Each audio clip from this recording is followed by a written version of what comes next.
Pucho, entonces no está muy buena idea, ¿no? Bueno, pero sos la jefe, ¿no? Ya empezás a... Me encanta tirarlo desde acá arriba.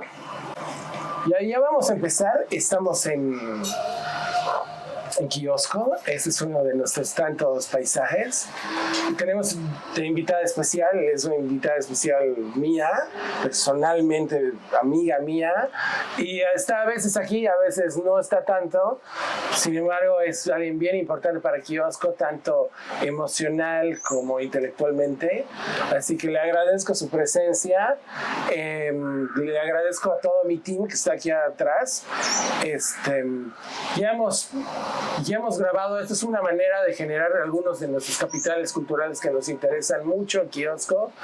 Necesitamos saber lo que dicen los artistas, y esta es una buena manera de mantenernos activos y también de generar de alguna forma un marco histórico para todo lo que va a venir después. Sabemos bien que mucho de este material no se escucha inmediatamente, pero a lo largo de los años, en nuestra experiencia, especialmente cuando nuestro canal estaba más activo durante la pandemia, ha tenido muchísimas visitas y todavía está muy presente como el imaginario de la ciudad y del escenario cultural del país. Así que, bueno, le doy la bienvenida a la señora Raquel Schwartz.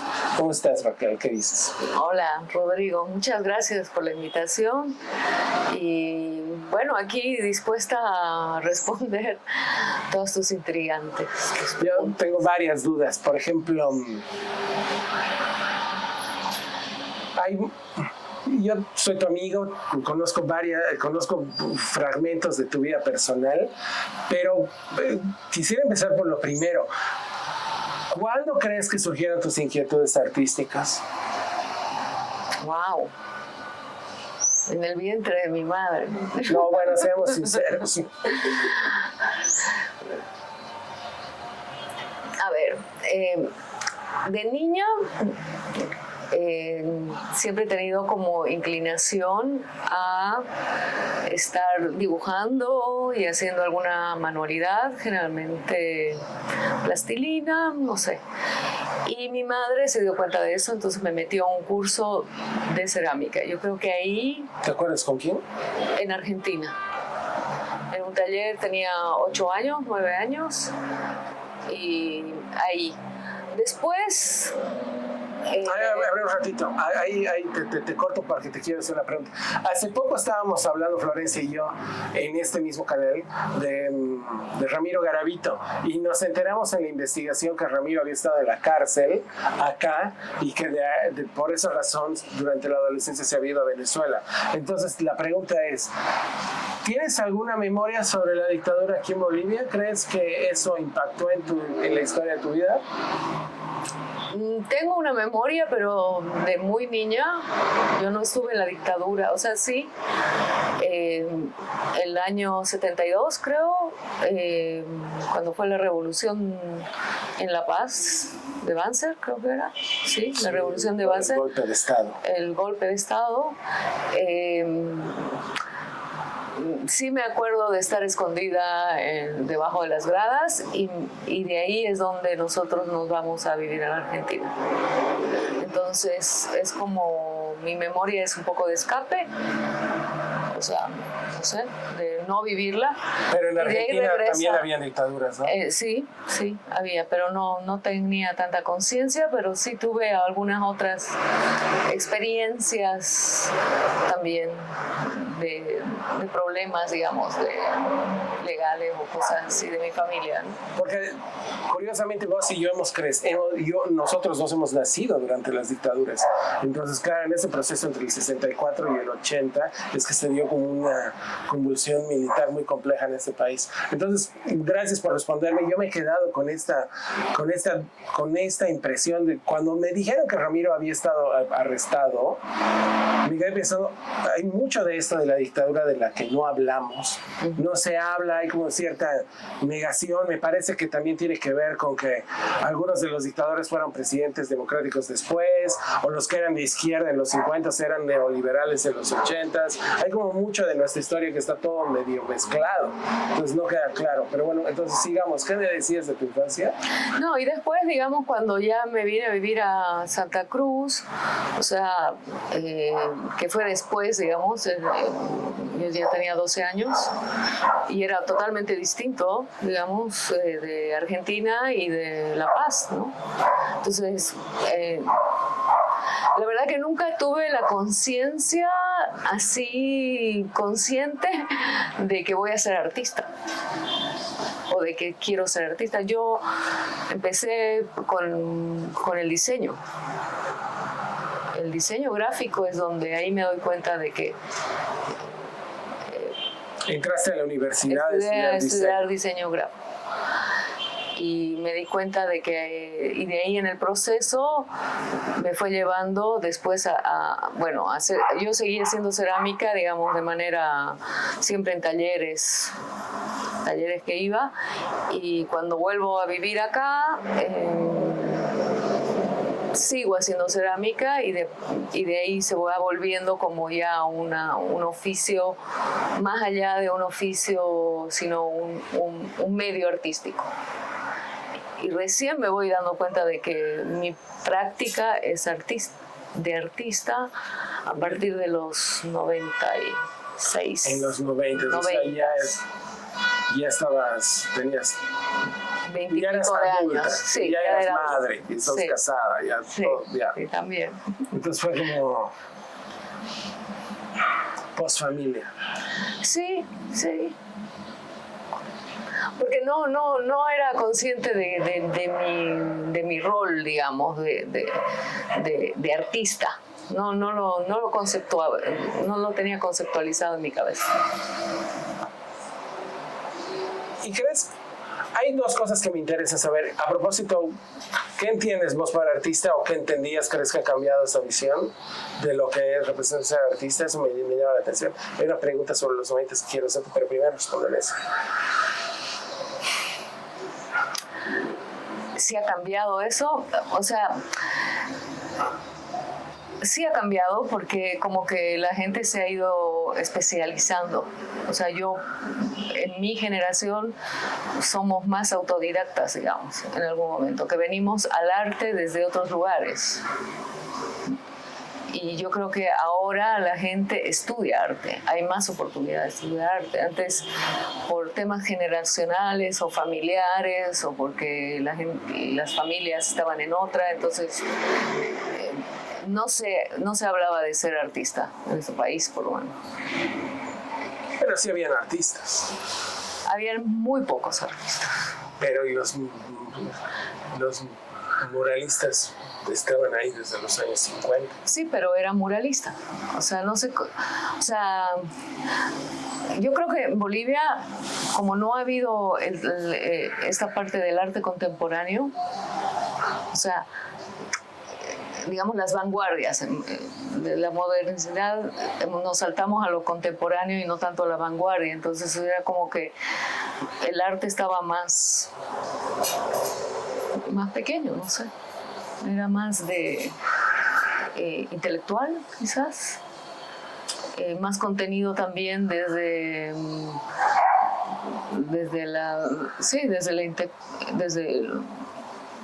la intelectualidad.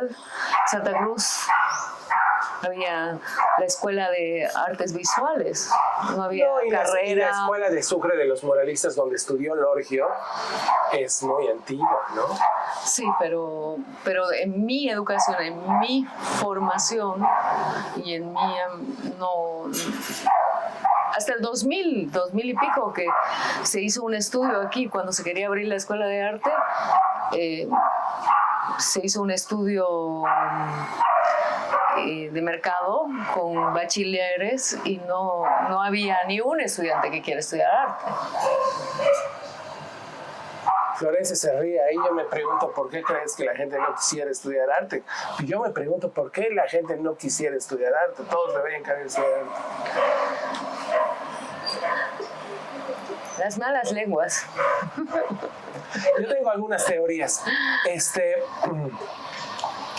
Curiosamente el arte boliviano hasta los No sé si años 80, respondí. más o menos, yo te voy a ayudar un yo poquito. No creo. Hasta los años, si hay una comunidad grande de muralistas que ahorita están cobrando un montón de emergencia, de vigencia, y que me parece que son el grosso de la segunda mitad del siglo XX en la cultura y en el arte, los muralistas, ¿no? Me parece que nosotros somos como un mestizo abigarrado, resultado de una globalización atolondrada, y que somos el resultado de que ya había, en mi caso MTV, había un montón de posibilidades de globalizarnos y de consumir otro tipo de cultura que nos estaban alejando de un país profundamente politizado, de un país profundamente arraigado en sus tradiciones muy localistas. Y yo creo que eso es resultado del arte contemporáneo, de una sociedad que ya está como más interesada en mirarse a sí mismo desde otro lugar, no desde algo tan antiguo, digamos, para no utilizar las palabras que podemos poner. Okay. Pero hay una palabra que hay una cosa que me inquieta mucho. Entiendo bien tu historia desde el 2005, que te conozco bien. Estabas haciendo obras muy grandes en bienales internacionales. Habían varios artistas que estaban participando en muchas de estas exposiciones internacionales, las cuales han desaparecido. No sé si tienes alguna teoría de por qué hemos dejado de participar en las grandes bienales, o por qué las grandes obras del arte boliviano se han dejado de ver en las bienales. Yo no estoy muy seguro. No sé si tienes una teoría. Bueno, o sea, tengo ideas, pero no teorías. Pienso de que las bienales han cambiado su forma de generar los discursos, y o sea, ya no había las participaciones locales o por países. Algo importante. Porque eso es muy importante, porque esa era la única manera en que podíamos llegar a las bienales, porque éramos convocados como país. Bueno, pero en teoría, en esos espacios de globalización como los que vivimos hoy en día, deberían haber otros canales por los cuales los curadores estén interesados en llegar a los artistas, y eso no se sucedería. No. O sea, no. Ahora, por ejemplo, creo que hay más competencia, y como ya no hay la obligatoriedad de participación por país, y es la visión de un curador o un equipo de curaduría, ya no importa de dónde sean los artistas. Eso es importantísimo. ¿Nos afecta? Sí, nos afecta. Nos ha afectado, sí.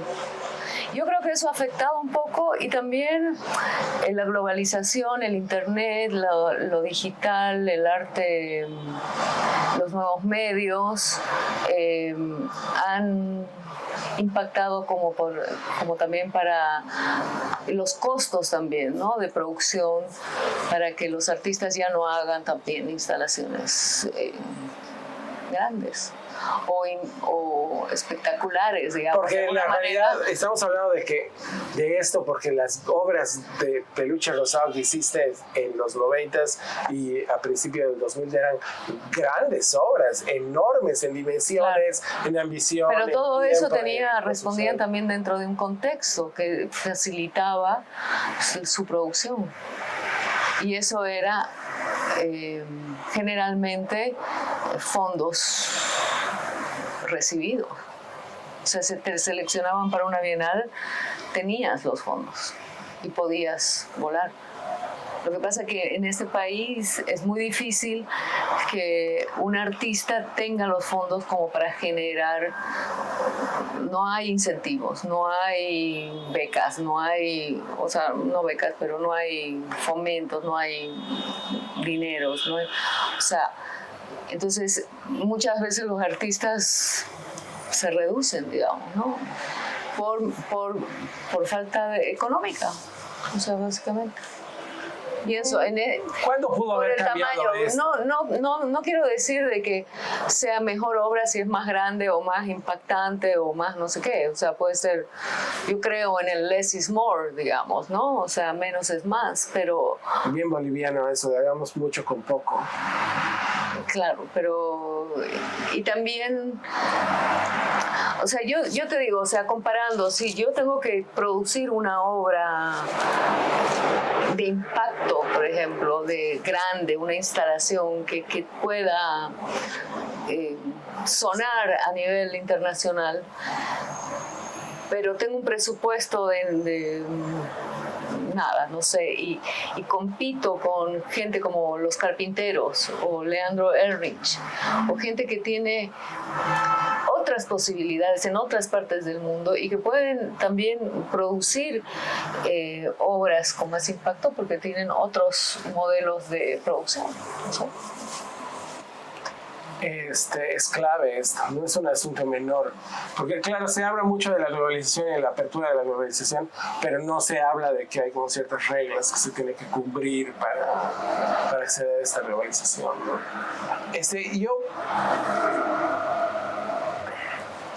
no voy a citar el nombre, pero en algún libro que está por ahí, leí que uno de los artistas bolivianos se quejaba y decía que las expectativas de los artistas que participaban en las grandes bienales eran grandes, porque había como esta creencia de que nos íbamos a globalizar, íbamos a tener galerías, íbamos a poder acceder a mercados globales, pero todo eso un poco como se fue diluyendo y quedó bastante claro que eso al final era una ilusión y que no teníamos capacidades de integración global.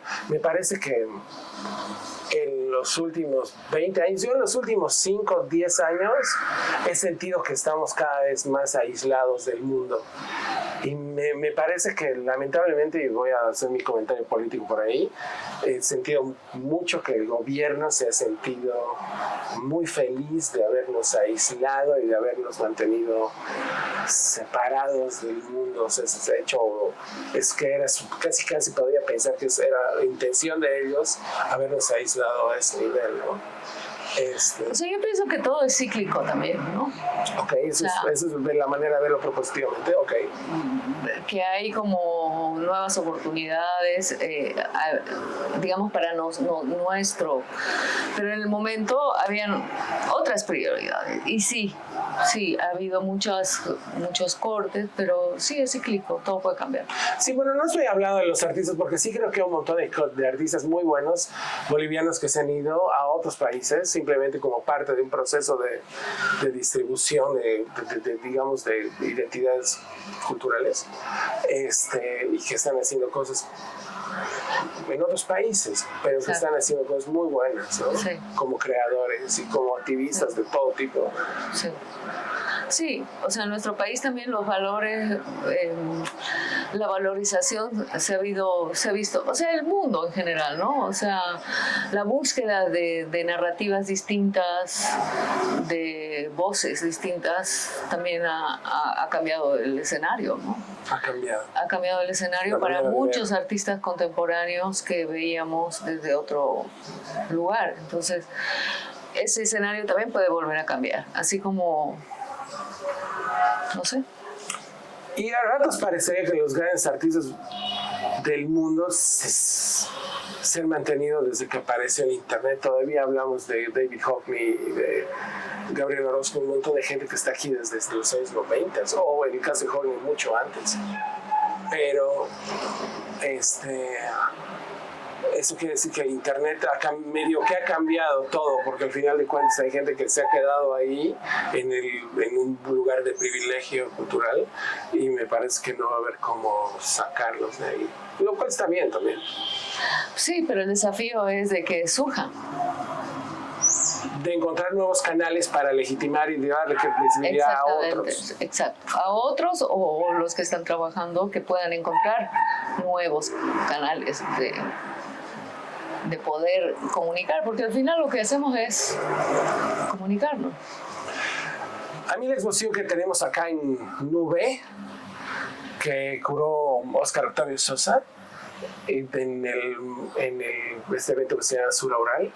A mí me pareció increíble porque sí hay varios artistas que están trabajando en radio comunal o como en arte sonoro de lo más específico, y me parece que ese tipo de escenarios, metaescenarios que no son ni de música ni de artes visuales, que son como medio espacios en teoría híbridos, pero que tienen como sus propios lugares dentro del contexto más grande, me parece que son bien interesantes, y me parece que también es un poco con lo que está sucediendo, ¿no? Se ha desparramado demasiado el escenario. Exactamente, el escenario.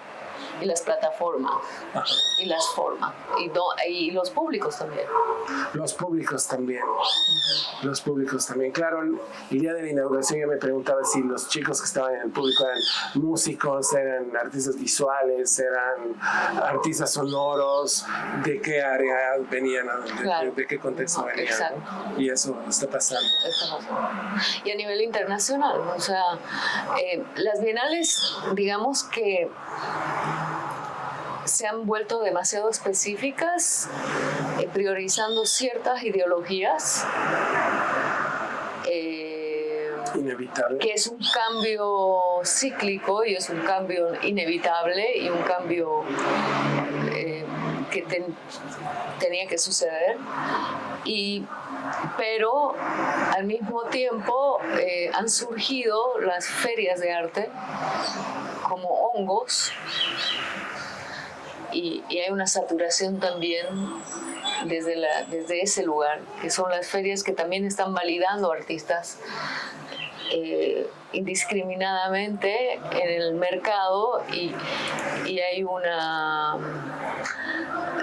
dicotomía con lo que es las bienales. Pero hay un coqueteo entre los dos, siempre ha habido, ¿no? Sí, pero como que se ha distanciado, pues, porque las bienales se han distanciado, las bienales, las trienales, las documentas, y se han distanciado del mercado. O sea, hay como una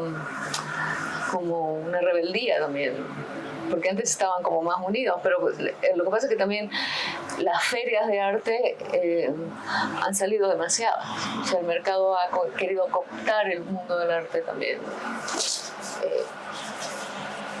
Entonces yo pienso que hay una confusión a veces, o hay artistas para todos. No, es que es difícil eso de comprender, porque o sea, en realidad se ha vuelto tan amplio el mundo del arte, el mercado del arte, que nos confunde, pues, muchas veces hacia dónde tenemos que ir, si hacia el mercado o sea hacia la ideología. Claro, entonces hay como una distancia muchas veces que se va generando. Esa es la otra pregunta, y eso me parecía que esa era la pregunta sobre la cual me la estaba dejando hasta el final. ¿Cuál debería ser como la motivación más importante para la producción artística hoy en día?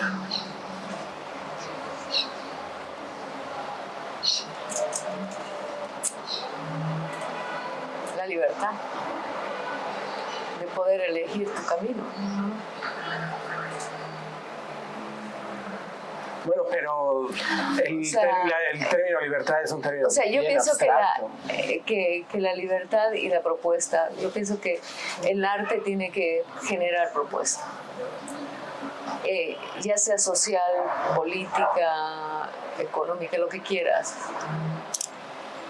O sea, los artistas, sus desafíos son muy grandes. Como para, o sea, estamos hablando como para meterte en el mundo del arte verdadero, digamos, ¿no? O sea, en el mercado, no sé. O sea, es muy difícil, pero pienso que que la libertad de cada uno elegir nomás, o sea... Bueno, pero estás hablando en términos completamente individuales, ¿no? Porque no estamos hablando de libertad y resistencia social. No estamos hablando de eso. No, estoy hablando de libertad de poder saber qué es lo que quieres como artista. Como persona. Como persona. ¿Qué? O sea, no sé si es bullshit. Bueno, pero me parece que eso por lo menos... Voy a hablar brevemente sobre algo que me parece que se ha diluido en las anteriores semanas. Sí, yo era amigo de Ramiro Garavito. Sí, editamos juntos un libro en kiosco sobre sus textos escogidos. Yo estuve 2 años trabajando en eso. Hasta tal vez más, hasta que conseguimos los fondos para imprimirlo, pasaron creo que 3 años. Y sí, él pensaba que el mercado no era una buena razón para producir arte. Eso lo conocía bien, había hablado muchas veces de este tema. Que había como una especie de responsabilidad social sobre la producción del arte, que esto tenía que hacerse que es como un compromiso con la gente, y yo en el caso, yo que soy un poco más nichano, pensaría que yo tengo una responsabilidad conmigo mismo y con mi propia vida y con mi propia capacidad intelectual, ¿no? Me parece que es una forma como de estimularme de forma responsable. Pero bueno, pienso que el sinceramiento, ¿no? O sea, pienso que el dinero no sería la motivación principal. O sea, eso tendría que llegar después. Sí, llega en el mundo del arte. O sea, tiene que ser individual, social, colectivo. Tu motivación, no sé. O sea, no puedo decir, digamos, porque ahí estoy también no dejando ser libre. Bueno, solamente te voy a hacer una pregunta más para que esto no se dilate y se alargue demasiado. ¿Tenemos algunas expectativas sobre lo que va a pasar en Bolivia esta próxima semana y después? Expectativas, así. Yo pienso que esperanzas. Yo pienso que tiene que haber un cambio. Pienso que tenemos que esforzarnos todos por llevar adelante un país que salga adelante.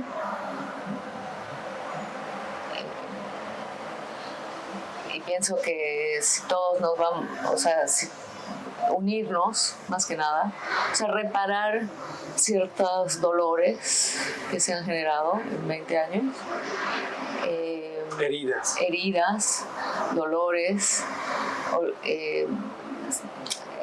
dejar de ser tan soberbio. O sea, el boliviano se ha vuelto muy soberbio y un poco ponerse en el zapato del otro. O sea, yo veo que lo que puede pasar es que hay cambio y lo miro con esperanza. No sé, ojalá.